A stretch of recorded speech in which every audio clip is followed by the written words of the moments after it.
ओम नमः शिवाय। शिवपुराण कोटि रुद्र संहिता में भक्त कुलवाद आपको रामेश्वर नामक ज्योतिर्लिंग के आयुर्भाव तथा महात्म्य का वर्णन की कथा कहूँगा। भक्तगणों, आप इस चैनल को लाइक करें, सब्सक्राइब जरूर करें।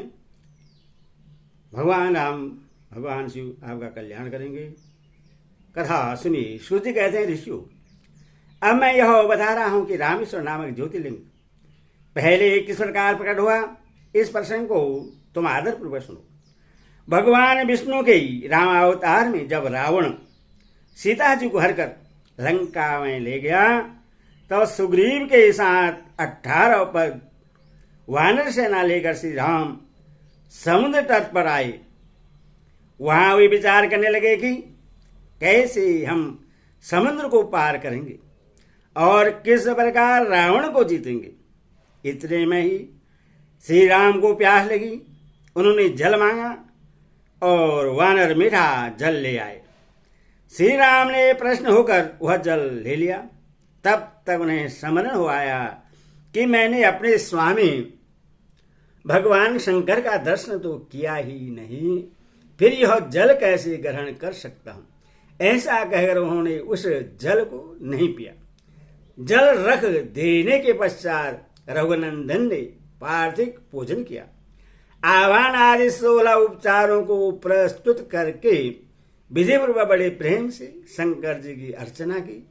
प्रणाम तथा दिव्य स्रोतों द्वारा यत्न पूर्वक शंकर जी को संतुष्ट करके श्री राम ने भक्ति भाव से उनसे प्रार्थना की। श्री राम बोले, उत्तम व्रत का पालन करने वाले मेरे स्वामी देव महेश्वर, आपको मेरी सहायता करनी चाहिए। आपके सहयोग के बिना मेरे कार्य की सिद्धि अत्यंत कठिन है। रावण भी आपका ही भक्त है, वह उत्सव के लिए सर्वदा दुर्जय है, परंतु आपके दिए हुए वरदान से वह सदा दर्भ में भरा रहता है। वह त्रिभुवन विजयी महावीर है। इधर मैं भी आपका दास हूं, सर्वदा आपके अधीन रहने वाला हूं। सदाशिव यह विचार कर आपको मेरे प्रति पक्षपात करना चाहिए। सूर्य कहते हैं, इस प्रकार प्रार्थना और बारंबार नमस्कार करके उन्होंने उच्च स्वर से जय शंकर जय शिव इत्यादि का उद्घोष करते हुए शिव का स्तवन किया। फिर उनके मंत्र के जप और ध्यान में तत्पर हो गए। तत्पश्चात पुनः पूजन करके वे स्वामी के आगे नाचने लगे। उस समय उनका हृदय प्रेम से द्रवित हो रहा था। फिर उन्होंने शिव के संतों के लिए गाल बजाकर अव्यक्त शब्द किया। उस समय भगवान शंकर उन पर बहुत प्रसन्न हुए और वे ज्योतिमय महेश्वर वामांग भूता पार्वती तथा पारस गणों के साथ शास्त्र निर्मल रूप धारण करके तत्काल वहां प्रकट हो गए। श्री राम की भक्ति से संतुष्ट होकर महेश्वर ने उनसे कहा, श्री राम तुम्हारा कल्याण हो, वर मांगो। उस समय उनका रूप देखकर वहां उपस्थित हुए सब लोग पवित्र हो गए। शिव धर्मपरायण श्री राम ने स्वयं उनका पूजन किया। फिर भांति भांति की स्तुति एवं प्रणाम करके उन्होंने भगवान शिव से लंका में रावण के साथ होने वाले युद्ध में अपने लिए विजय की प्रार्थना की। तब राम भक्ति से प्रश्न हुए। महेश्वर ने कहा, महाराज तुम्हारी जय हो। भगवान शिव के दिए हुए विजय सूचक वर एवं युद्ध की आज्ञा को पाकर श्री राम ने नतमस्तक हो हाथ जोड़कर उनसे पुनः प्रार्थना की।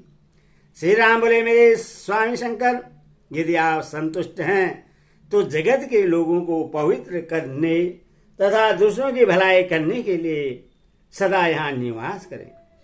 सूर्य कहते हैं, श्री राम के ऐसा कहने पर भगवान शिव वहां ज्योतिर्लिंग के रूप में स्थित हो गए। तीनों लोकों में रामेश्वर के नाम से उनकी प्रसिद्धि हुई। उनके प्रभाव से ही अपार समुद्र को अनायास पार करके श्री राम ने रावण आदि राक्षसों का शीघ्र ही संहार किया और अपनी प्रिया सीता को प्राप्त कर लिया। तब से इस भूतल पर रामेश्वर की अद्भुत महिमा का प्रसार हुआ। भगवान रामेश्वर सदा भोग और मोक्ष देने वाले तथा भक्तों की इच्छा पूर्ण करने वाले हैं। जो दिव्य गंगा जल से रामेश्वर शिव को भक्तिपूर्वक स्नान कराता है वह जीवन मुक्त ही है।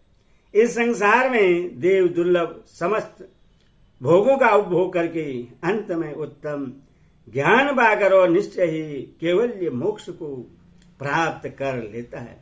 इस प्रकार मैंने तुम लोगों से भगवान शिव के रामेश्वर नामक दिव्य ज्योतिर्लिंग का वर्णन किया, जो अपनी महिमा